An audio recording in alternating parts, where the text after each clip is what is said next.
e obrigada pela participação, que a gente mantenha, de fato, esse pique de discutir, de posicionar, essa disciplina pretende também ser esse espaço de reflexão sobre a função social da escola e sobre a docência. Então, muito obrigada pela participação no fórum. Quem ainda não participou, participe. E os fóruns que estão previstos para a disciplina são para isso mesmo, para a gente refletir sobre o nosso processo de escolarização e sobre a nossa construção como docentes, tá? Qualquer dúvida, já deixei o contato e estou sempre presente no ambiente virtual da disciplina, também contem comigo. Bom, eu pensei hoje de falarmos um pouquinho sobre a função social da escola, porque a preocupação dessa disciplina, e aí vocês viram esse título gigante, né, Teorias da Educação, é algo que a gente não dá conta de encerrar, claro, nessa disciplina, mas é mesmo um processo de reflexão sobre como a escola vai se constituindo ao longo do tempo, e aí no contexto brasileiro, quais são as tendências ou perspectivas que vão nortear esse funcionamento da escola, o que tem, claro, que está profundamente relacionado à forma como nós entendemos a função social da escola, que é o sentido de para que existe a escola neste tempo e neste espaço. E a partir de como nós entendemos a função social da escola, é que nós vamos nos entender como docentes nesta escola. Então, hoje eu queria provocar estas reflexões.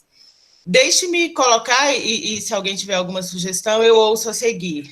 A minha ideia é iniciar essa discussão por uns 15, 20 minutos, falar um pouquinho sobre nessa origem da escola moderna, que é essa escola que nós temos até hoje, e depois, a partir até das leituras do texto, né, que fala sobre eu ensino a docência, e o texto 2, para que servem as escolas, nós pensarmos um pouquinho sobre, eu acho que o título do texto 2 é bem propício, assim, para que servem as escolas mesmo, essa escola que nós atuamos ou vamos atuar.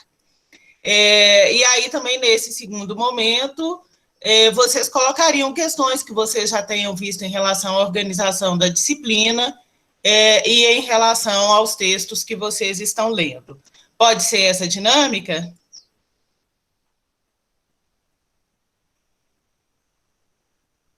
Sim? Pode ser, sim. Então, ótimo. Mas aí, sintam-se à vontade. Sim, professor, bom dia. Vou tentar acompanhar aqui no chat, mas qualquer coisa também, vocês têm a palavra, tá? Porque a gente tem um tempo curtinho, mas o importante é que a gente também, que a gente converse um pouquinho. Bom, a gente entende que o modelo de escola que nós temos hoje, esta escola destinada à transmissão de determinados conhecimentos que são socialmente validados, né, como necessários ao funcionamento social, ela é herança da modernidade, quer dizer, a escola que se criou na modernidade como uma instituição. Isso vai acontecer principalmente a partir da Revolução Francesa, lá no século XVIII. Então, lembra, a gente estava saindo de uma tradição de escola profundamente vinculada à igreja, especificamente à Igreja Católica, num espaço-tempo em que se tinha Deus como o grande construtor, né, da nossa vida, e, portanto, assim, tudo que nós tínhamos como conhecimento, como espaço social, era algo que vinha como privilégio de uma determinada origem, que é o que ficou sacramentado, assim, a partir da teologia, a partir dessa escola fundamentalmente religiosa. Então, de acordo com os nossos merecimentos divinos lá, nós nascíamos em determinadas posições, e esta determinada posição é que nos acompanharia durante toda a vida.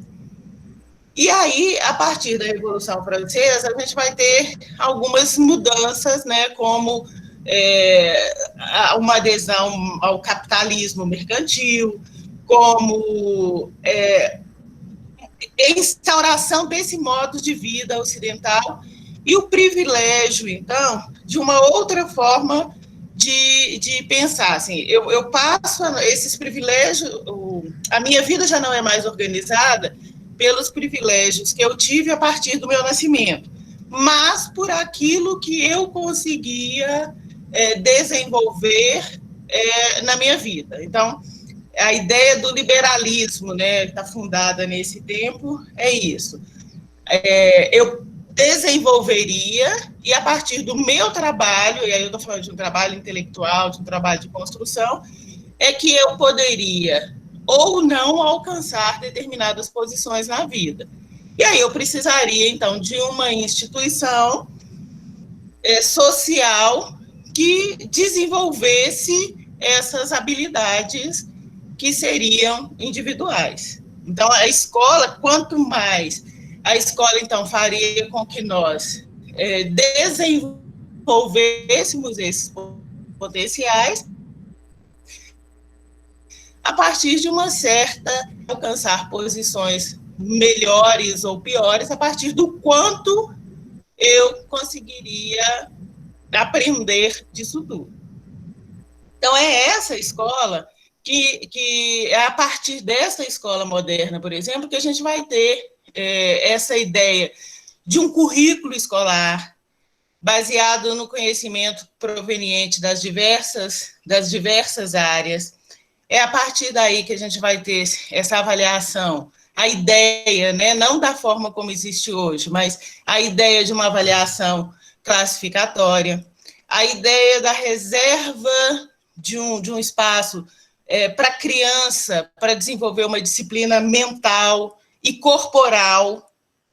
Então, toda essa nossa organização escolar, que a gente fala assim, que é moderna, é referente a esse período lá do século XVIII, da forma, mais para o final do século XVIII, da forma como se constituiu essa escola moderna. E aí a gente preserva na escola hoje esta ideia de que a escola é feita para que se consiga acumular conhecimento e mostrar que você, né, conseguiu acumular o máximo do conhecimento que foi transmitido via escola.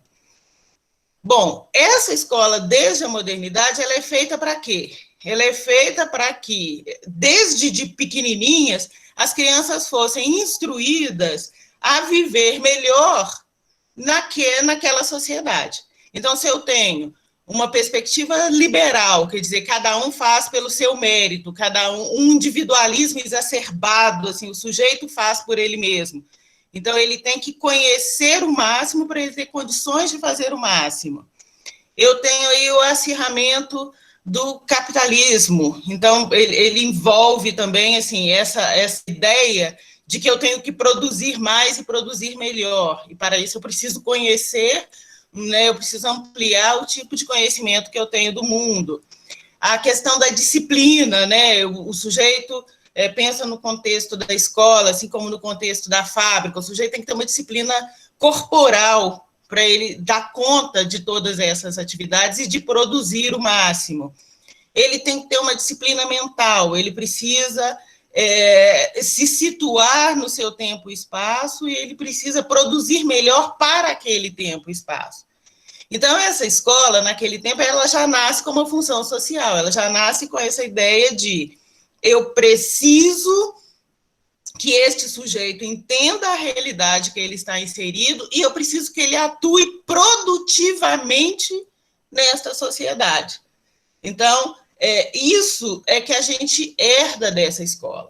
E aí a Revolução Francesa também vai trabalhar com a ideia da escolarização obrigatória para as crianças pequenas. E aí fala assim, mas qual que é esse, nessa perspectiva liberalista? Você tem o acirramento de um individualismo, para que ter uma escola e todas as crianças terem que ser matriculadas na escola? Isso não é, se eu estou dizendo que é preciso que o Estado tenha um papel menor na individualidade do sujeito, para que eu crio uma instituição em que todo mundo tenha que ir para a escola? Gente, não tem nada bondoso nisso, não. A ideia é que, para uma sociedade forte, eu preciso que todas as pessoas trabalhem a partir daquilo que aquela sociedade diz que é o melhor. E, para isso, eu preciso, então, de uma instituição que diga para as crianças, desde pequenininhas, assim, olha, é assim que é a regra do jogo. Aqui você precisa ser produtivo, aqui você precisa ser disciplinado.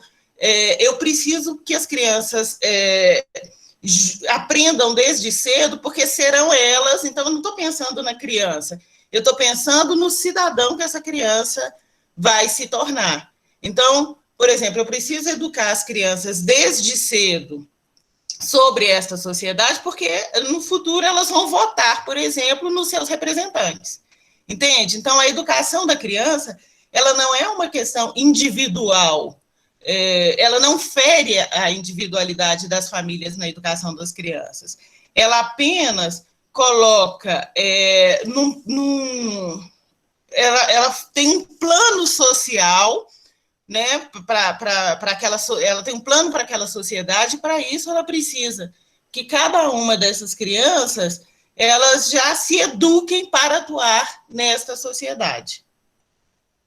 E aí é que a gente vai chegar, então, no que vai se constituindo como função social da escola. Esta escola, né, claro que já tínhamos escolas antes, mas a partir da modernidade a gente vai ter este modelo de escola muito semelhante, tá, gente? Resguardados aí as questões temporais, muito semelhantes a esta organização que nós temos hoje.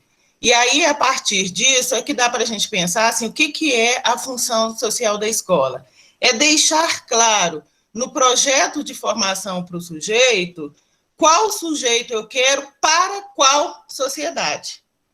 Vocês vão acompanhar, acho que na unidade 2, principalmente, nós vamos refletir sobre as principais tendências de organização das escolas no Brasil. Então, vocês vão perceber, por exemplo, que essas perspectivas de organização das escolas, elas mudam. E elas não mudam simplesmente porque a gente quer melhorar a escola.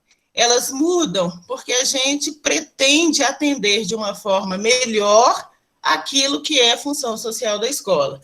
Quando eu falo hoje, por exemplo, de uma escola que trabalha numa perspectiva pós-crítica, eu estou dizendo o seguinte, nós, principalmente a partir final dos anos 70, 80, nós vamos trabalhar aí os movimentos sociais e outras organizações sociais na perspectiva de uma escola que atendesse de uma forma melhor aquilo que constitui o nosso país, que é a diversidade. Então, você vai ter, lá mais para meados dos anos 80, anos 90, políticas de currículo que vão trabalhar na perspectiva de uma inclusão social dessa diversidade na escola. Isso não é por generosidade ou porque individualmente essas pessoas ou grupos precisam ser atendidas, mas é porque nós precisamos que a escola nos ajude a trabalhar com essas pessoas, porque elas fazem parte do cenário social e elas não vão ficar mais escondidas em instituições, medicadas em casa. Então, a escola, trazendo essa diversidade, é uma forma de aprender a lidar com elas para que a gente as reconheça no espaço social e crie espaços de participação, que é o que as políticas inclusivas vêm requerendo. Então, a mudança na escola, ela se dá no sentido de acompanhar aquilo que a sociedade exige dos cidadãos escolarizados. Né? Ednilson, eu não vi o comentário do Ednilson.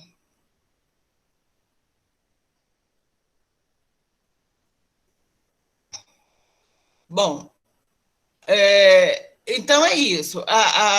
Hoje, quando a gente fala assim que a gente quer cidadãos críticos e participativos, então nós vamos provocar mudanças nos currículos escolares, né? E vamos pensar numa organização escolar que não seja um espaço... a palavra que a gente usa muito nos documentos curriculares preparação para, né? Mas a ideia que fomenta assim, a função social da escola é que a escola não é preparação para o futuro. A escola tem que ser uma experiência daquilo que a gente quer construir como sociedade.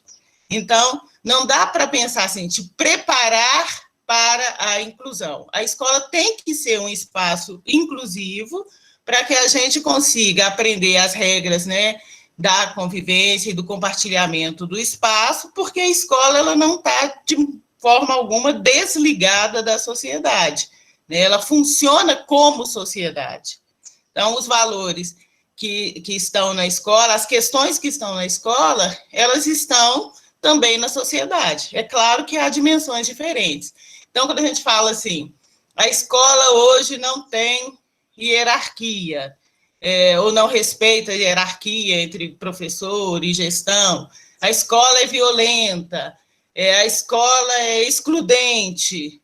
Na verdade, a escola está refletindo questões que pautam a nossa convivência num espaço social mais amplo, né? Então, a gente precisa o tempo todo entender, e aí cada um desses processos de reformulação de tendências na escola, por exemplo, é uma tentativa de adequação daquilo que a escola faz ao que a sociedade espera como produto do processo de escolarização.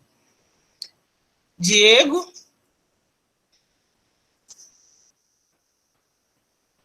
Gente, eu vou abrir um pouquinho, aí a gente pode continuar falando disso, porque eu não estou conseguindo acompanhar aqui alguns comentários. Ednilson coloca uma questão interessante aqui. Eu queria que a gente começasse a pensar sobre isso. Eu acho que, mais do que nunca, e aí por isso que eu pensei em discutirmos hoje a questão de, né, para que escola, de qual que é a função social da escola. Porque essa semana tem sido muito provocada por algumas questões, muito em relação a esse ensino remoto na universidade, e a gente sempre tem uma fala, e eu vi isso no texto do Gaudêncio Frigoto, e fiquei assim, martelando e pensando, que ele diz o seguinte: a gente costuma dizer que o nosso projeto de escola deu errado.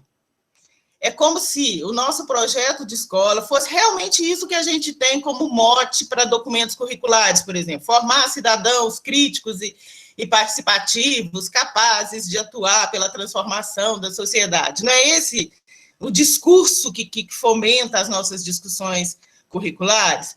Aí a gente diz assim, então este projeto deu errado, porque, na verdade, a gente percebe que não tem conseguido isso como produto do processo de escolarização. Esse nível de criticidade, de emancipação do sujeito, né, de participação social esclarecida e tal. Mas o Frigoto vai dizer o seguinte, mas o nosso isso pode ser o projeto de alguns grupos dentro da sociedade. Isso pode ser o projeto de alguns professores nessa sociedade. Mas esse não é o projeto político de Estado da escola, sabe? A escola no país, ela é feita para aumentar a desigualdade social. Então, no nosso país, nós temos uma escola que aceita passivamente a discussão, a questão de que há uma escola para ricos e uma escola para pobres. Nós aceitamos muito facilmente o sucateamento da escola pública, que é a escola para todos, ao mesmo tempo de uma grande referência à escola privada como a melhor escola, aquela que forma, né, as classes dirigentes, que formam as elites.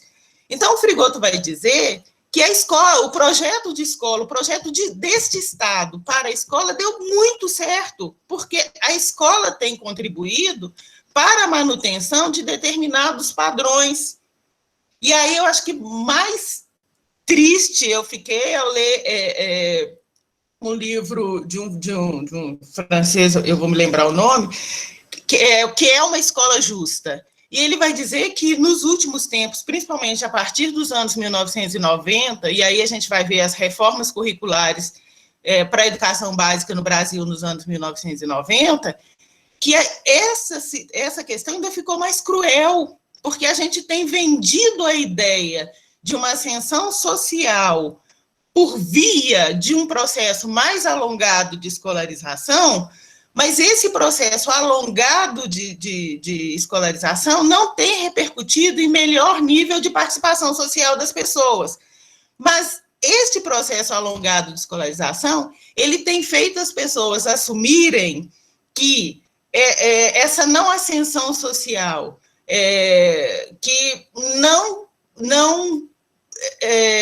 não dar conta daquele conhecimento, que é o conhecimento da escola, que ela tem sido, assim, a partir de agora, não é mais responsabilidade da escola, porque a escola é para todos, é responsabilidade individual.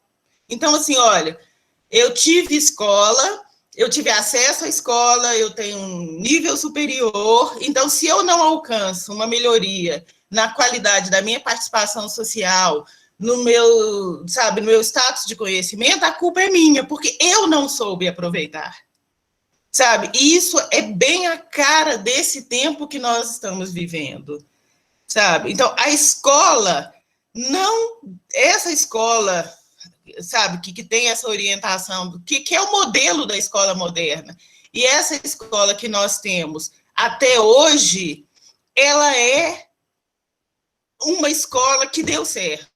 Ela tem atendido, sim, o grande orientador político para que ela exista. E aí, principalmente, a escola pública.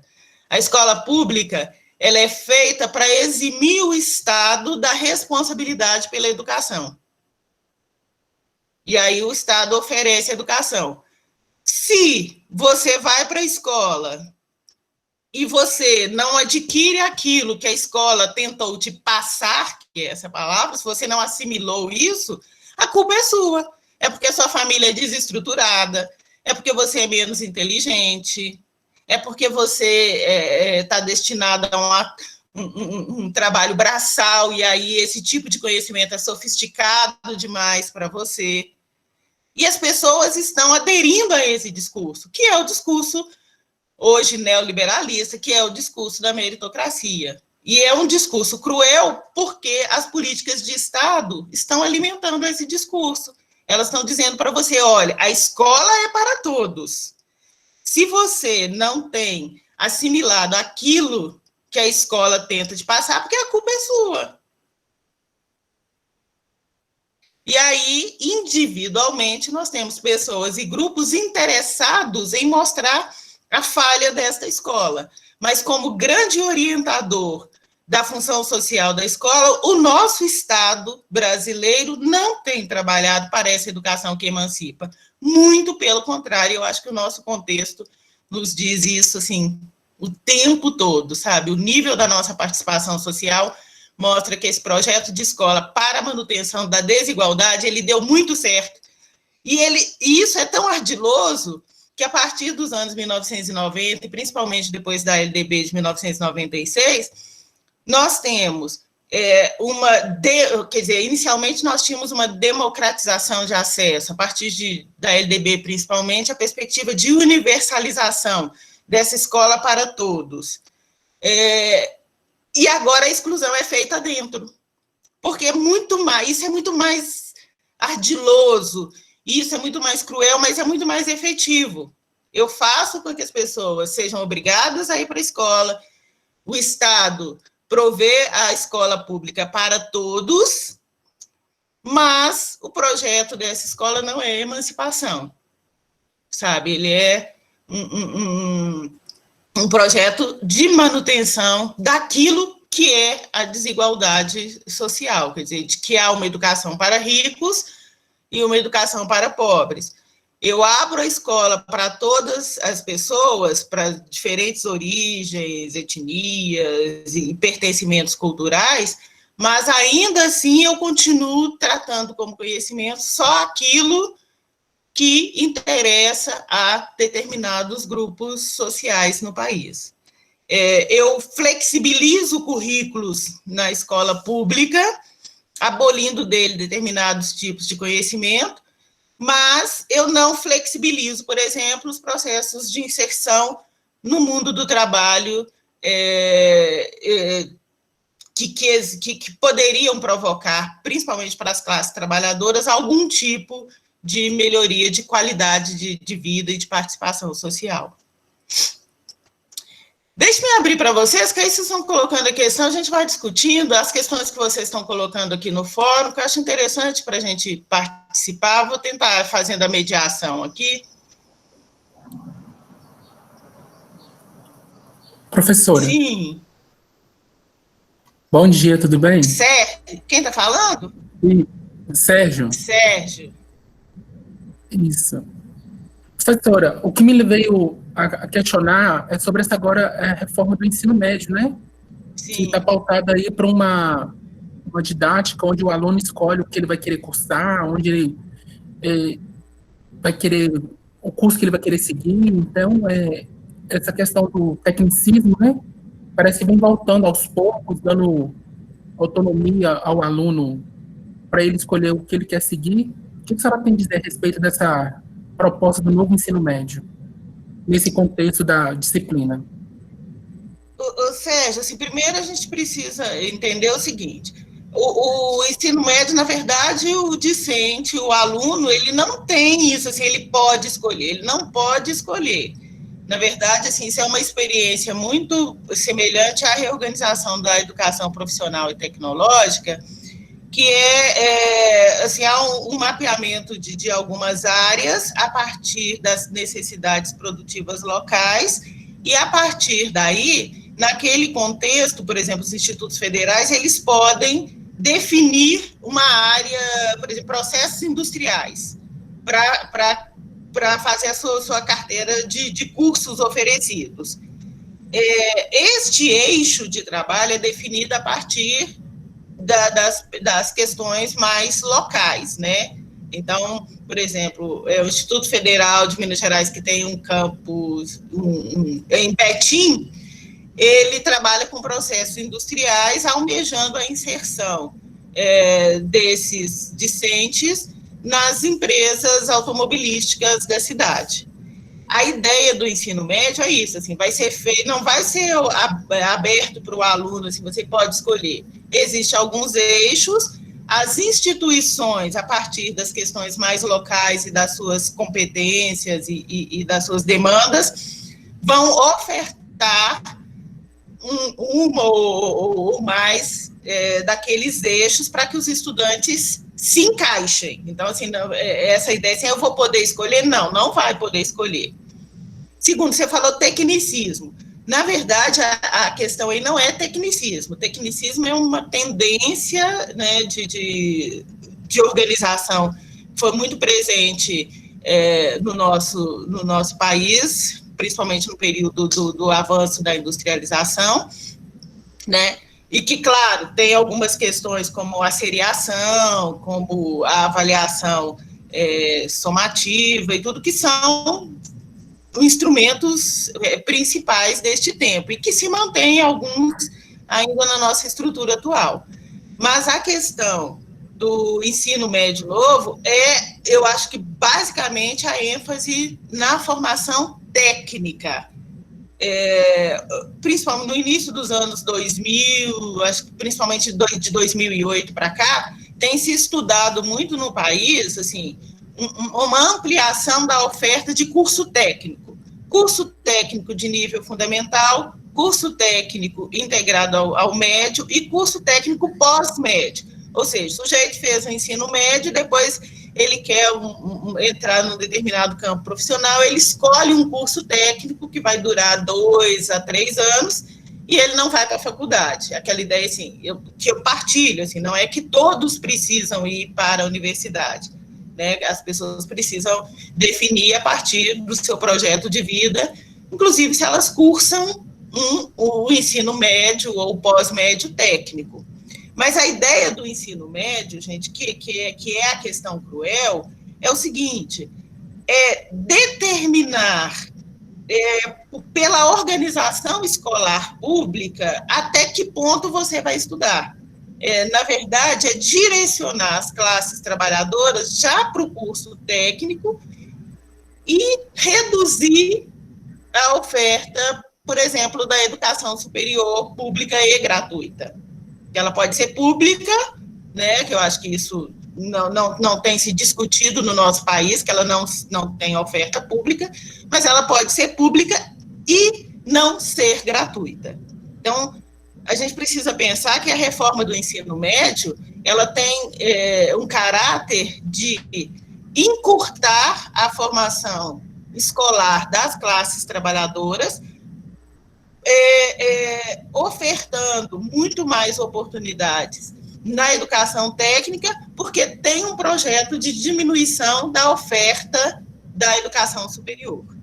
Então, aí a questão não é tecnicismo, é a formação de técnicos, que não tem problema nenhum, gente, você não tem problema nenhum em assumir assim, que o curso técnico é uma opção de organização de vida, mas ele tem que ser uma opção do sujeito, ele não pode ser um corte promovido pelo Estado naquilo que você institui como seu projeto de vida e de formação profissional. Obrigado, professora. Por nada.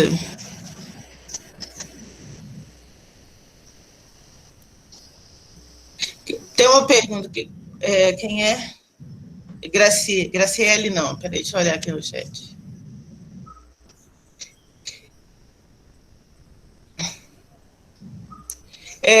Diante desse que levantar da função social da escola, como poderíamos argumentar essa questão a partir de uma pedagogia tecnicista e um professor que é visto como mediador de conteúdo? Aí que é a questão, gente.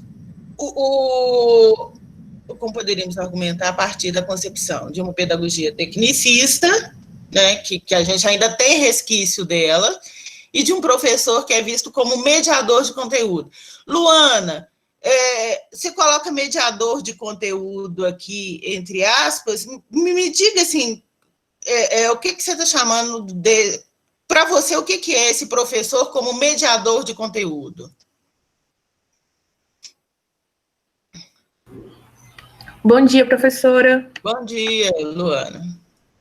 No caso, eu me refiro exatamente a essa situação da instituição, infelizmente, a maioria das vezes seguir esse tipo de processo em que um processo educacional é bancário e que realmente ali só observa essa questão de despejar conteúdo naquele aluno sem verificar exatamente se está ocorrendo o aprendizado.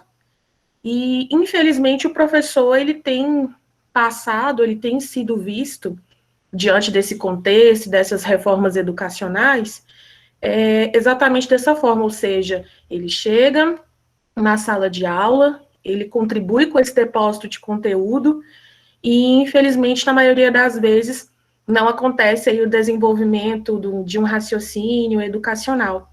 E aí, diante dessa pergunta da senhora, que é extremamente relevante, extremamente importante, né, que a escola ela tem que ser realmente um local, um espaço social, um espaço de aprendizado, como que nós poderíamos, então, levantar essa discussão e, obviamente, trazer um melhoramento para a nossa didática, especialmente na parte da geografia.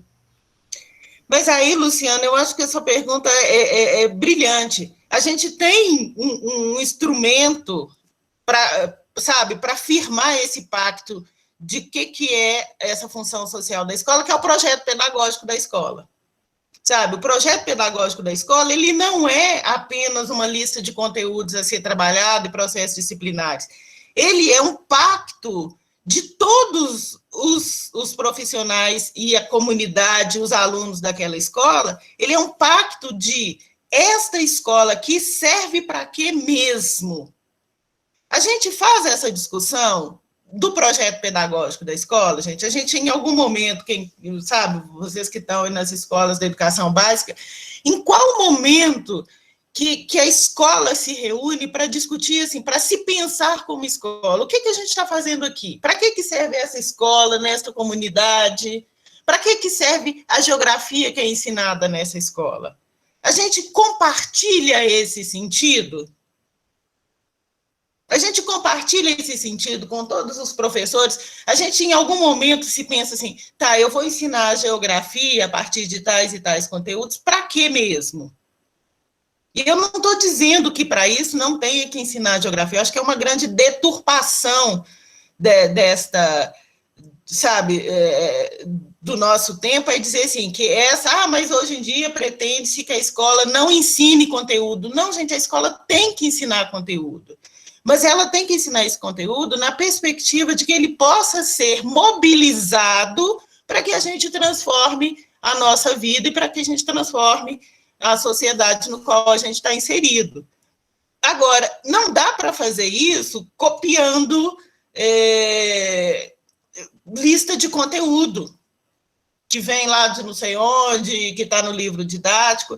A gente precisa pensar assim, individualmente, cada uma das áreas, e coletivamente, para que a gente possa pactuar alguma coisa. Então, a primeira questão do projeto pedagógico não é o que a geografia faz, o que a história faz, é o que, como grupo, nós fazemos para que os nossos conteúdos contribuam na formação desse sujeito emancipado e capaz de fazer transformações nessa sociedade.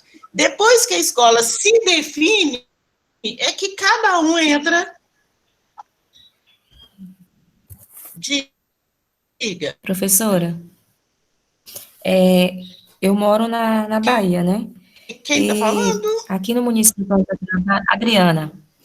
Aqui no município onde eu leciono, nós estamos tendo aí a reformulação curricular, né? E uma das discussões são essas. Nós estamos tendo o grupo do GEAS, que é grupo de estudo e aprendizagem, para questionar o que a gente anda ensinando e valorizando o que está mais próximo do aluno, para que ele se sinta parte desse processo, né? E uma das discussões é justamente isso, às vezes fazer o trabalho isolado, sem pensar o quê. É como se cada um tivesse uma tribo, né? E aí a gente vem discutindo e como é importante isso, porque até então é o que a senhora falou, pegava-se coisas que não eram da nossa realidade, se apropriava daquilo, e depois queria que desse resultados, mas não atraía o aluno, não atendia, né, como é que a gente pode dizer, a perspectiva ali de aprendizagem. E aí a Bahia, ela não deu essa possibilidade, está começando pelos municípios, ainda vai chegar nos estados, mas foi uma forma também dos professores se interar sobre isso, porque apesar da gente ter a educação muito presente, a questão do estudo, alguns professores ainda se sentiam fora dessa realidade. Foi uma oportunidade dos professores participar e interagir desse processo de construção curricular, e a fundo mesmo. Aí a gente está tendo diversas lives com professores maravilhosos que nos orientam, né, na construção desse currículo para a escola, de uma maneira que parte do local e atinja as escalas globais, depois, de um certo modo. Só isso. Contra o que a Luana falou, no sentido, é só quando a gente pactua um projeto de formação é que a gente vai ter também condições de avaliar se essa formação atende ou não. Porque a gente avalia o conteúdo, a gente não é para saber o tanto, quer dizer, não deveria ser, né, o tanto que o aluno aprendeu, sabe? Mas é para ver como que aquele conteúdo fez com que o meu aluno se aproxime do projeto que eu tenho para ele.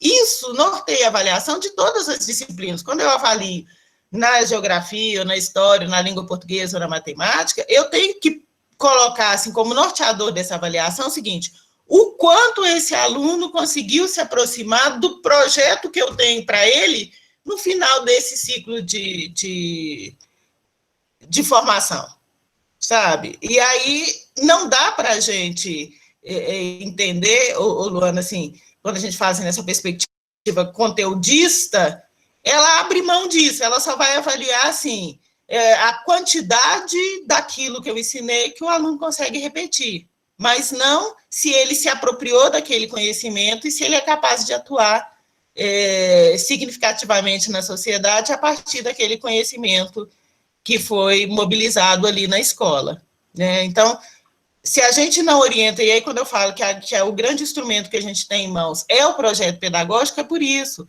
Porque se a gente compartilhou um sentido para a formação, se a gente compartilhou o porquê da escola existir, a gente dá conta de avaliar coletivamente, inclusive, o quanto aquele processo escolar contribui ou não para que o aluno, no final das contas,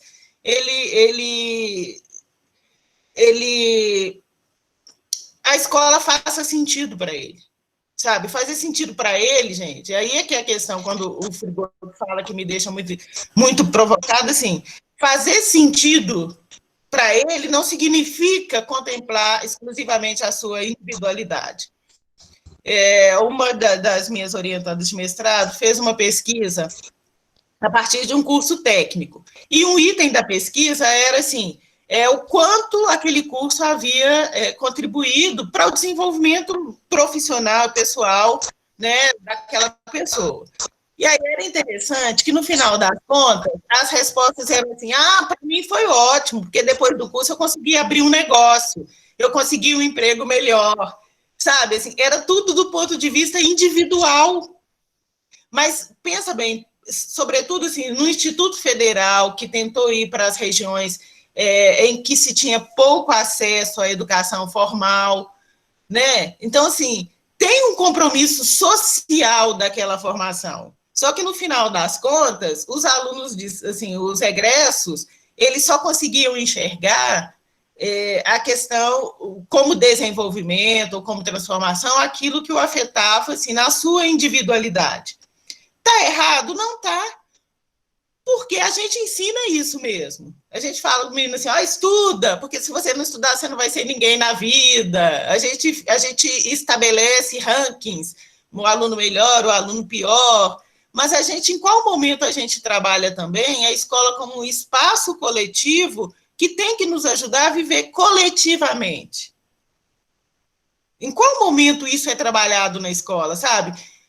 Dizer para você, olha, o seu voto é seu, mas ele impacta na vida de um coletivo inteiro, ele impacta na vida de uma sociedade inteira. Professora? Como a escola tem isso como projeto? Diga, Antônio. Eu sou professor de geografia desde 2001. Trabalho sempre na rede pública, tive algumas experiências na rede particular, tive uma experiência muito rápida também numa instituição de ensino superior particular. Meu ponto de vista, respeito quem pensa diferente, até alguns colegas até ponderaram sobre isso aí, a minha visão é que a escola pública, ela quer abraçar um todo e no final não consegue abraçar nada. O colega colocou aí a seguinte coisa, a escola pública desenvolve centenas de projetos durante o ano. Tudo é motivo para não ter efetivamente a aula. Se o sol estiver brilhando demais, é motivo para não ter efetivamente uma aula. Então, assim, atualmente, nesse estudo remoto, eu presencio colegas falando, gente, nós não podemos fazer esse trabalho dar certo, não, porque senão o governo vai substituir a gente. Então, assim, não é só um problema do aluno e nem do governo. É uma mentalidade também nossa, do corpo docente, das instituições, que precisa ser reformulada. Tem gente que chega na sala dos professores e fala assim, e aí, pessoal, o sindicato não vai fazer uma grevinha para nós essa semana? Não. Então, o problema ele é muito mais amplo do que só no aluno. E aí, quando você tenta colocar uma filosofia diferente, uma ideologia diferente, quando você tenta dar uma opinião diferente da grande massa, nossa, você é quase lixado. Você é colocado de lado. Você é governista. Você é neoliberal. Então, assim, eu acho, meu ponto de vista, que a reestruturação ela tem que acontecer nos 3 entes. Governo, família e o corpo docente dentro da escola. Porque nós temos muitos professores fazendo cabide de emprego dentro da escola. Isso é forte que eu estou falando, mas é a minha sensação que eu tenho. E quando você quer fazer algo diferenciado, aí você é marginalizado, você é lateralizado da situação. Você quer se aparecer. Então, assim, é muito complexo a situação que a gente vive, sabe? Meu ponto de vista, respeito quem pensa diferente, mas é nessa medida. Professora? Professora? Professora? Quem está falando? Alexandre. Alexandre. Eu também penso da mesma forma do professor acabou de falar agora. Eu acho que falta um equilíbrio nesses 3 pontos que ele acabou de mencionar agora. A realidade aqui no Rio de Janeiro é totalmente diferente, também de muitas situações, e eu acredito que a escola realmente tem um papel social muito importante dentro da sociedade, mas eu acho que ela nunca vai alavancar, ela nunca vai se desenvolver se esses 3 pilares que o professor acabou de falar agora, eles não tiverem, de certa forma, ajustado, principalmente a questão docência. Então, eu vejo o seguinte, eu estou falando porque eu dou aula em comunidade e eu sei como que é. Trabalhar uma realidade social dentro de uma escola de comunidade é algo complexo aqui no Rio de Janeiro. E eu vou te dizer, como professor, eu já fui, eu tento fazer esse trabalho com os meus alunos, conversar dentro da matéria, desenvolver dentro do conteúdo, e eu já tive uma situação aqui no Rio de Janeiro, não sei se vocês já ouviram falar do Chapadão, no Rio de Janeiro, é um complexo de favela, e eu fui, uma vez, um aluno, que eu sempre conversava com ele, dentro da matéria, mostrava para ele, e ele foi parar dentro de uma favela dessa daí. E quando pegaram o rapaz lá,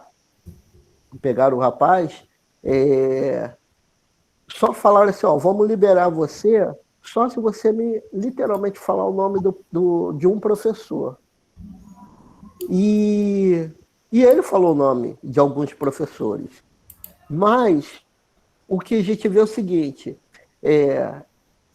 esse menino, quando a gente foi pesquisar, a gente foi atrás da família, ver como que estava a família dele, a família dele, assim, ele estava perdido, ele não sabia o que fazer. Então, às vezes não adianta a gente tentar trabalhar só isso em sala de aula, mas a gente tem que ver o outro lado do aluno. Então, assim, o que falta é um equilíbrio, e a gente não está tendo equilíbrio. Todo mundo fala, existe, assim, vai existir sempre 2 lados.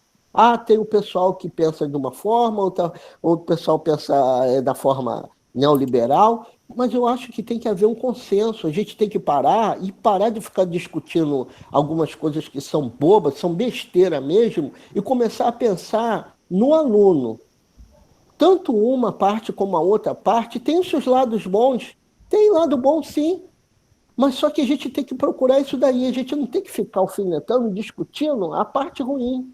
Eu acho sim que a gente tem que ter outras visões sim, educacionais para dentro do nosso país, a gente tem que ter umas outras percepções, embora a distância educacional esteja muito diferenciada de um país para outro, um continente para o outro, mas a gente tem que começar a buscar coisas novas. Eu respeito o educador brasileiro, respeito as pessoas que escreveram sobre educação, mas eu tenho também, eu vejo também dessa forma como o professor falou. Por que a gente só tem que discutir Paulo Freire? A gente não pode discutir outras pessoas, a gente não pode ter outros modelos de educadores dentro do país que possam trazer uma visão diferente? Então, assim, eu acho que tem que ter esse equilíbrio, e a gente não tem equilíbrio. E só mais uma coisa, só para terminar, que a senhora citou, veio começando falando sobre a história da educação, lembrando que a educação cristã, ela é dividida em 2 partes, a católica e a protestante. A senhora esqueceu de mencionar Martim Lutero. Martim Lutero, ele foi um camarada que foi o divisor de água nessa questão da educação. Ele trouxe o conhecimento, a perspectiva de Martim Lutero era trazer o conhecimento para todos. Então, assim, a gente tem 2 lados. Então, a gente vai ver que na história toda a gente vai ter sempre os 2 lados. Então, a gente tem que começar a buscar quais são os lados os melhores. o que a gente pode aproveitar na vida desses meninos e dessas meninas. É isso só que eu queria colocar. Professora? Sim, Alexandre. Deixa eu só propor aqui uma organização, porque tem aí para falar o Nelson, Jamile e a Sheila. Bom dia, professor. Tudo pediram bem? para fazer. Bom dia. Meu nome é Flávio Cardoso. Sheila. Bom dia. Flávio, só um minutinho. Não, só um minutinho. O nosso tempo está esgotando, então aqui tem Nelson, Jamile, Sheila, Alain e Flávio. Aí eu vou abrir um pouquinho, eu vou abrir para vocês falarem, depois eu concluo, porque tem o professor Marcelino na sequência. Então, vou fazer aqui as inscrições, aqui Nelson, Jamile, Sheila e Flávio. Tá? Denise, aqui é Marcelino, estou adorando essa conversa, viu? Pode ficar à vontade, por mim eu posso jogar para frente, mas estou adorando essa prosa. Que bom, Marcelino. Então, porque eu estou preocupada com o nosso horário aqui. Tem o Alan também querendo falar. Você permite que a gente estenda mais uns 15 minutos? Não, por favor, eu estou aprendendo horrores. Estou curtindo muito essa aula. Também acho que vou fazer perguntas. Não, estou brincando, Denise, mas pode ficar à vontade. Estou gostando muito. Que bom, Marcelino. Então, gente, vamos combinar para a gente também não ser desrespeitoso, uns 15 minutos. E aí eu vou chamar aqui pela ordem, tá? Pode ser? Então, Nelson. Professora, bom dia. Bom dia. Eu só vou tentar ser bem breve aqui. Eu vou puxar um pouquinho um assunto que foi falado mais para trás, que é sobre o ensino médio, né? Uma percepção que eu tenho como professor é que essa reforma que é proposta, né, com essa falácia que o aluno vai poder escolher, ele responde a uns anseios de uma família que é ludibriada, como que o aluno vai ter uma oportunidade de formação, de emprego, mas não a demanda do aluno em si. Então, eu acho que existe um grande conflito aí que é provocado pelas políticas de ludibriar as famílias de que esse ensino médio ele vai atender uma perspectiva de formação profissional do aluno, e por isso as famílias compram essa ideia, só que, na verdade, a gente sabe que é o extremamente oposto, nem escolha A, né? Isso eu acho que a gente precisa discutir. E outra coisa que eu queria discutir, puxar, teve até no comentário e que o colega falou, eu acho que falta a nós também, esse é um assunto bastante delicado, como professores, a gente não dar conta de trazer essas discussões e de fazer uma escola emancipadora. Primeiro porque nós não fomos formados para isso nas universidades. A maioria de nós aqui é de geografia, a gente sabe que a gente aprende a geografia acadêmica na faculdade, chega na sala de aula, uma geografia que a gente passou longe na universidade. Então, assim, eu acho que falta a nós também, enquanto professores, corpo docente, né, igual a senhora falou do projeto político-pedagógico, qual é o professor que lê o projeto político-pedagógico? Eu cheguei na minha escola, fui pedir o projeto político-pedagógico, eu tive que ficar uma luta para conseguir ele. E aí eu vou descobrir que ele é uma cópia de versões anteriores, e vai ser feito um atrás do outro. Não existe uma reunião, não existe... A escola não sabe para onde caminha. O corpo docente não pensa naquilo. E aí é um caso da questão pública, como foi apontado, que eu acho, né? Eu sinto isso que eu estou nas duas redes, na privada e na pública. Na pública não existe uma coesão do corpo docente. As coisas são muito individuais, assim. Tem 3 professores de geografia na escola, a gente não conversa. A gente não tem uma reunião de equipe por área. A gente divide turmas na mesma série e a gente sequer sabe o que o colega está trabalhando e o que o outro está trabalhando. Um disputa com o outro, assim, né? Fica uma coisa bem estranha na escola pública. Enquanto o projeto político-pedagógico deveria ser um projeto norteador da escola. Ali deveria dizer para onde a escola caminha. E a gente acha, eu estou generalizando, né, lógico, a gente pega isso e joga isso para o lado. A gente continua trabalhando sem conhecer ele, sem dar conta, e aí fica a pergunta, como fazer uma escola diferente, emancipadora, né, como formar cidadãos críticos, se nós, como professores, não damos conta de fazer isso? Eu queria colocar essa intervenção. Só um minutinho agora, quem está... a gente colocou o Nelson... Eu vou seguindo a ordem aqui. Quem agora seria Jamile. Oi, bom dia. Bom dia. Tudo bem, pessoal? Então, professora, eu só queria emendar um pouco o que o colega agora falou, que antes do Alexandre falou também, que seria a participação e o papel do professor. A gente fica ouvindo isso aqui, é muito bom, que a gente se imagina no cotidiano da escola, né? Eu dou aula na rede pública e privada, e aí a gente vê, pegando o gancho do momento, na pandemia, por exemplo, porque a Secretaria Regional exige os movimentos, os trabalhos estão sendo feitos. Então, quando vai unir com o professor, o que a gente pode fazer? Fica que nem na reunião aqui, vários só ouvindo, caladinho, só alguns falam, só alguns manifestam, ninguém quer colocar a mão na massa. O que vão fazer para a Semana da Pátria? Tem gente que está calado, está ouvindo, não manifesta, não nada. Tipo assim, não vai acontecer nada comigo se eu não fizer. Então, 2, 3 fazem e você não vai ser punido, você não vai nada. Aí depois a gente reclama do aluno e para e pensa assim, como é que eu vou querer modificar o ensino médio novo ou qualquer outra coisa, ou discussões, ou PPP, se o próprio professor não sabe nem o que é, que não está escrito ou nada. E aí um colega falou assim, quando você faz, você é tido como a boa, a metida. Não, fica tranquila, você vai cansar, porque você está no início, porque você é nova. E assim, eles não têm a capacidade de trabalhar, mas têm a capacidade de julgar seu trabalho. E, tipo assim, resumindo, você fica meio que com vergonha de fazer qualquer trabalho diferenciado. Quando a pandemia chegou, a minha rede privada, nós acompanhamos, ficou só 9 dias sem aula, depois já entramos no sistema normal de aula. E aí, a instituição do aula pelo Bernoulli, ele dá muita formação, praticamente toda semana tem uma formação para o professor, com as ferramentas, as metodologias. Eu chamei uma amiga minha, muito querida da rede pública, e falei, fulana, essa ferramenta é isso e isso, vamos embora? Ela respondeu assim, eu estou preocupada em receber primeiro, depois eu vejo. Ou seja, tá tudo aí mesmo, você pode ajudar o menino, dar aulas diferenciadas e tal. E aí, quando o seu colega, que nem o Nelson falou, da escola, vê que tá dando certo, da área, vai lá e te pede, ô morro, você não pode me passar isso e isso. Ou seja, você lutou, você está aqui, por exemplo, tentando um curso diferente, metodologia diferente, uma forma nova de pensar, para depois você, não sei, você tem que mudar a mentalidade no final, porque eles não querem acompanhar. Não é todo professor que merece um alunado bom, não, gente. Porque a gente exige, reclama dos meninos, mas talvez pior do que os meninos são alguns professores, tá? A tal da zona de conforto é uma coisa muito difícil hoje, muito difícil. E o que mais me dói é a crítica de quem quer trabalhar.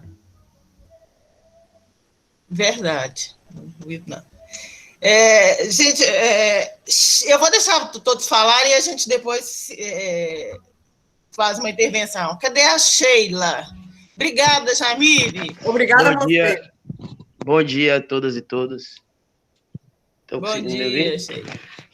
Eu queria fazer um comentário, meio que condensando um pouco do que todo mundo falou. Eu penso que a gente precisa ter muito cuidado quando a gente tece algumas críticas aos docentes, porque a gente abre precedente para uma precarização, principalmente do serviço público, né? Eu penso que há um projeto, né? Esse projeto ele tem uma cara, projeto pós-moderno, né? Pautado pelo capital, e que que coloca determinados pilares na educação. Então, assim, eu trabalho hoje no estado de Minas Gerais, mas sou de Salvador, Bahia, e tenho experiência em Salvador, e tenho experiência em Minas Gerais atualmente. E eu vejo como é que eu vou formar cidadãos críticos e conscientes se o próprio calendário da educação do estado de Minas Gerais impõe que no dia 20 de novembro, que é o Dia da Consciência Negra, que se faça uma feira de ciências. E por que se faz isso? A quem interessa não falar sobre a consciência negra, por exemplo? Então, a gente tem que pensar que o processo é muito maior do que o colega que está ali fazendo corpo mole, ou das individualidades. Eu acho que a gente tem que analisar de uma forma mais sociológica o processo, né? Olhando as questões estruturais. Porque é a partir da estrutura que a gente vai conseguir uma transformação social. Eu hoje dou aula de projeto de vida também, né, nas disciplinas integradoras, e eu fiz uma formação essa semana, e eu percebo que o interesse do projeto de vida que está sendo implantado no estado de Minas Gerais é para formar empreendedores. Mas qual é a crítica que se tem ao empreendedorismo? Todo mundo acha que o empreendedorismo é legal, você ser dono do seu próprio negócio. Mas por que existe empreendedor? Porque existe uma massa de desempregados, né, do próprio capital, do próprio capitalismo, da própria estrutura social que a gente tem. Então, os meninos, eles são adestrados a seguir uma dinâmica sem compreender a origem dos processos. Então, o Estado, a educação pública, ela coloca muitos projetos em prática, mas esses projetos, eles são enviesados, eles são transformados para interessar a sociedade burguesa, elitista, brancocêntrica que a gente tem. Então, a gente precisa compreender isso. Como é que eu vou dar aula numa escola pública se eu não reconheço o meu aluno, por exemplo, que é negro? Se eu não falo sobre a negritude, se eu não falo sobre ele, sobre esse indivíduo, eu anulo isso. E muitos professores, inclusive de geografia, não têm essa formação na universidade e, sinceramente, vai seguindo um bonde. Então, eu acho que a gente precisa analisar de uma forma muito mais macro, de uma forma sociológica, do que ficar apontando que o colega, o fulano, ciclano, não faz ou deixa de fazer. E entender que sociedade é essa que nós estamos assentados, que é uma sociedade burguesa, elitista, e que quer dar manutenção a essa realidade. Só isso, professor. Obrigado. Muito bom, Sheila, muito bom. Flávio.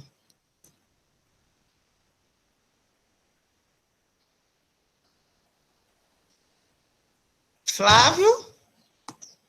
Bom dia, professora. Bom dia, Flávio. Não, é o Alan. Acho que depois de mim é o Flávio. Sheila, Alan, Flávio. Correto? Desculpa, eu anotei errado, mas tudo bem. Alan. Bom, eu sou o Alan, eu sou professor também de geografia. Eu atuo numa escola, né, de um município de 3 mil habitantes. Né? Então, assim, é uma escola que tem suas peculiaridades aí. E quando a gente fala dessa função social, eu queria trazer uma provocação, né? Até porque a escola pública, eu atuo numa escola pública, ela vem basicamente terceirizando, né? Ela está perdendo, basicamente, na minha opinião, é uma opinião minha, ela vem perdendo essa função social dela, e basicamente criando-se uma função social familiar. Por quê? Porque a gente tem aí, o professor, ele deixa, né, de ter o papel de professor, né, igual o professor aí do Rio de Janeiro citou, eu me identifiquei bastante com ele, pelo fato de atuar em uma escola, né, bem carente, uma escola basicamente de zona rural, que atende um público em sua grande maioria rural, e passa-se, né, o professor a ter uma função de pai, de médico, de psicólogo, né? A gente tem alunos que saem de casa às 9 da manhã para chegar em aula, né, às 13 da tarde, o horário que a aula inicia. Então, o aluno ele vai chegar já com fome, ele vai chegar exausto. Então, para a gente transmitir um aprendizado, é muito complexo aí. Então, essa função social da escola, ela precisa ser, né, repensada, né? A função social de cada membro ali, né, seja da direção, da supervisão, do professor, acho que ele tem que ser trabalhado aí, né, junto, né, para se rever, para que a escola ela não perca essa função, porque, na minha opinião, ela vem perdendo essa função social aí, né, de escola mesmo. É uma opinião minha, né, eu gostaria de deixar aí, né, nesse debate. Obrigado. Obrigada, Alan. Agora sim, Flávio. Bom dia a todos e a todos. Bom dia, Flávio. Bom, professor, olhando os relatos, olhando sua aula, eu acredito que o PPP, que é o plano, ou projeto político pedagógico da escola, ele perpassa não só pelos professores, mas perpassa pela comunidade, né? A partir do momento, por exemplo, eu sou de Belo Horizonte, capital, aí você vai entendendo as políticas. Aqui, quando, entre aspas, falando, a prefeitura é progressista, você tinha as conferências regionais, né, de educação, as conferências municipais, as conferências estaduais, as conferências nacionais. Ponto. Hoje não existe mais, né? Quando as pessoas citam Paulo Freire, falam assim, por que só estudar Paulo Freire? Quando as pessoas citam questão religiosa, Martim Lutero, neopentecostal, o católico, mas as pessoas que falam no candomblé, na Umbanda, as pessoas assustam, né? Então, quando você pensa no político pedagógico, você está inserido em determinada comunidade, se você não tiver aquela capacidade, a capilaridade de entender a diversidade dentro da universalidade, vai ser muito difícil você dar um passo mais na frente, né? Eu penso desse jeito. Porque a geografia, ela me permite, não só de compreender o território, e conceituar o território. Eu acho essa visão que eu sou professor do Estado, eu não sou concursado, eu sou designado, eu trabalho na Prefeitura de Belo Horizonte, minha área é técnica, e na minha área técnica eu acho que eu ajudo muito mais na questão técnica, trabalhando nas comunidades e dentro da sociedade no geral, do que propriamente dito em sala de aula. A partir do momento que você chega na sala de aula, você fala com o menino, qual que é o CEP da sua rua? Ele não sabe, né? Você pergunta para o aluno, você abre o portão da sua casa, você vem para a escola, você fazer um mapa mental, né? Vamos dizer assim, tanto faz, o aluno do primeiro ou do terceiro ano, do ensino fundamental ou do ensino médio. Então, a percepção em relação à paisagem, em relação a si próprio, a árvore genealógica da família dele, essas questões você tem que levar para dentro da sala de aula.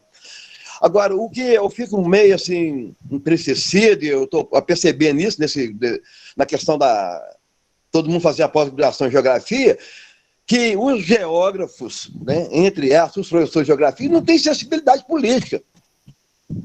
E o professor de geografia parece que é o seguinte, o juiz tem partido político, estou concluindo, o juiz tem partido político, o general tem partido político, a igreja tem partido político, e o professor não. O professor, ele é um cidadão, só de você ser cidadão, você é um ser político. A partir do momento que você não tem atitude, do ponto de vista político, também você é ninguém, né? Eu trabalho em comunidades, então, a primeira coisa que eu trabalho é a questão do saneamento básico, né? A comunidade, tem um aluno lá, e tem N dificuldades, não tem saneamento básico. O pessoal fala no estudo, mas qual que é o seu papel ali? É só falar que é da geografia ou você entender a geografia no contexto. Aí, quando você começa... Eu trabalho a geografia tanto no contexto interdisciplinar como transdisciplinar. O que eu não estou sozinho na escola, não é só a geografia que vai dar conta das coisas. Eu parto de uma experiência que, para mim, é tranquila e muito ótimo, trabalhar em sala de aula, inclusive na avaliação de aluno. Por exemplo, aqui na cidade, né, o menino está lá no sinal vendendo bala, né, ou vendendo, ou fazendo, trabalhando com malabarismo.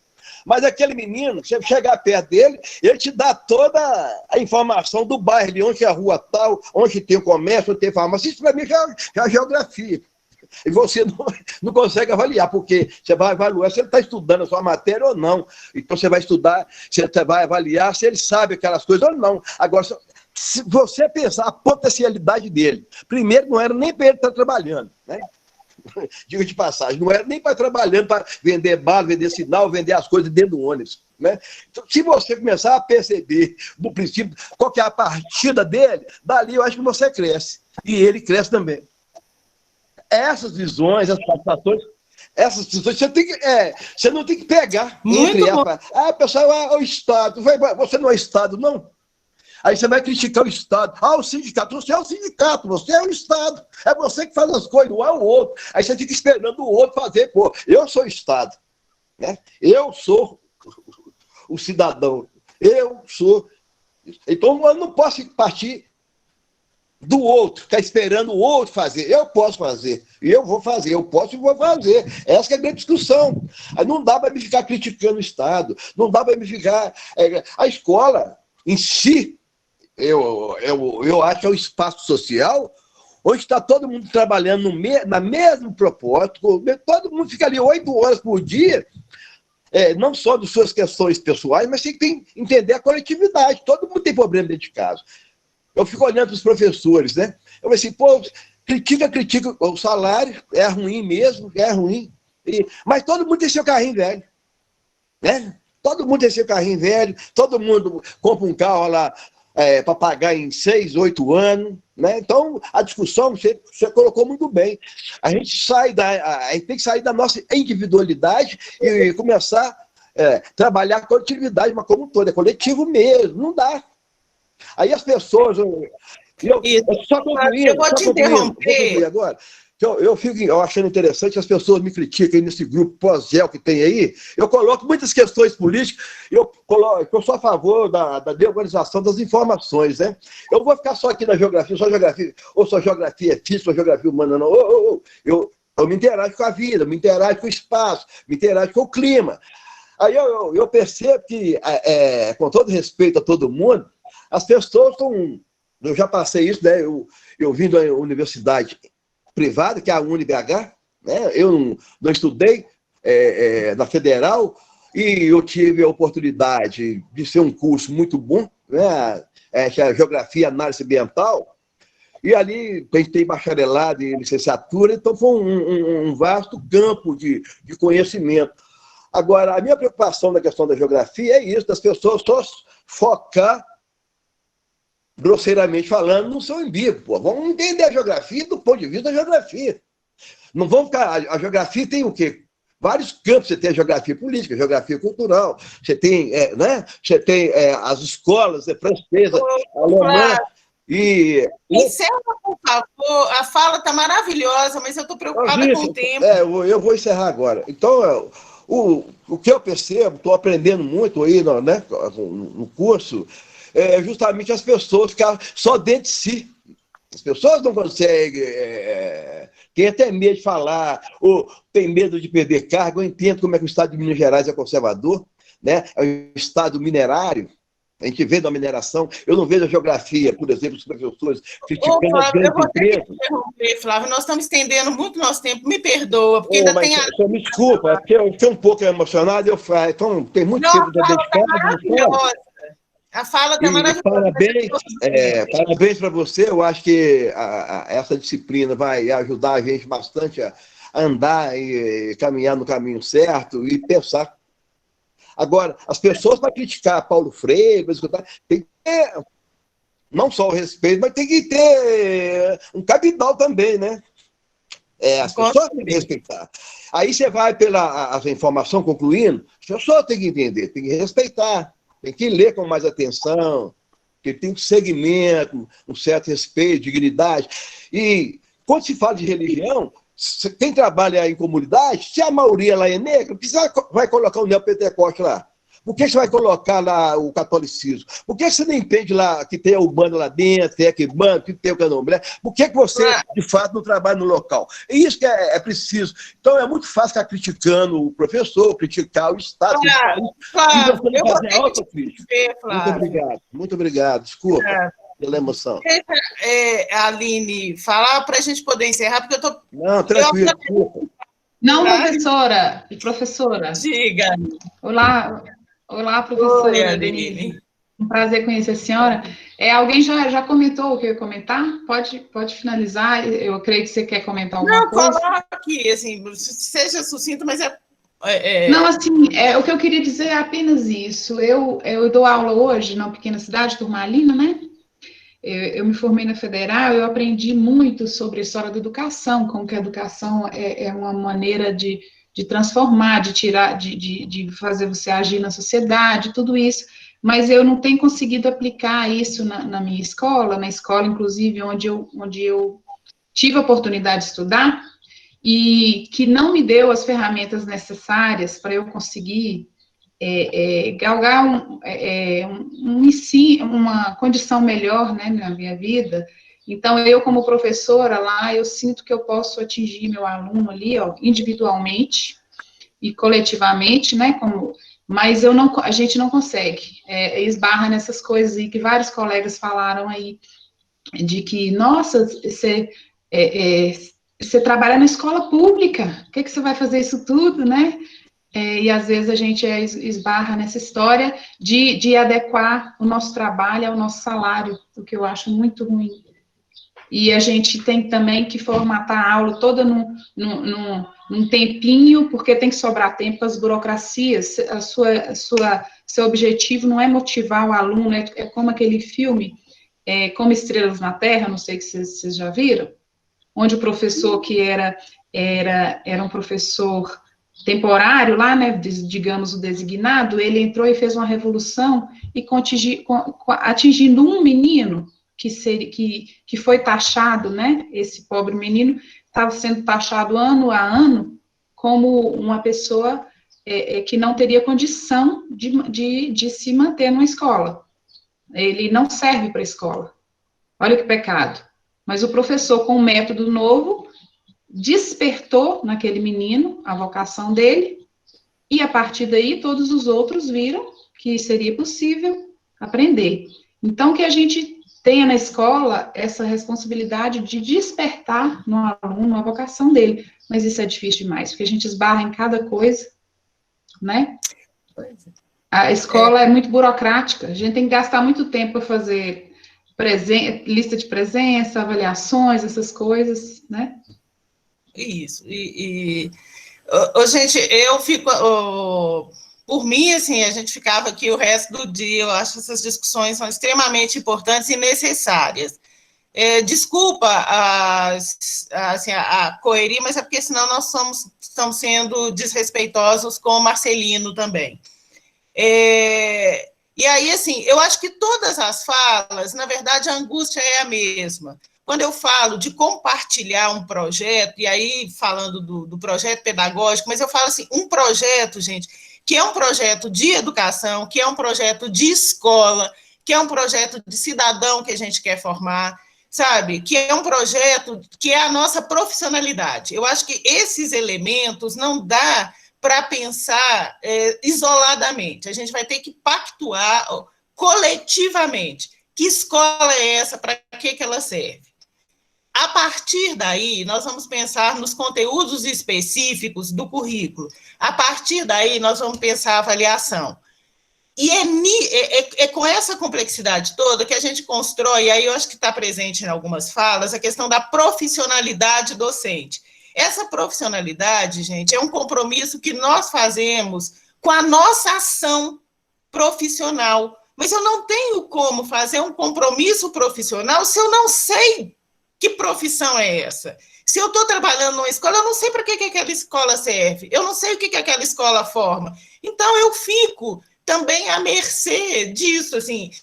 Então é melhor não trabalhar. Assim, gente, grande parte de nós, quando chega numa escola de educação básica, com a complexidade que ela é, a gente não sabe o que está fazendo ali.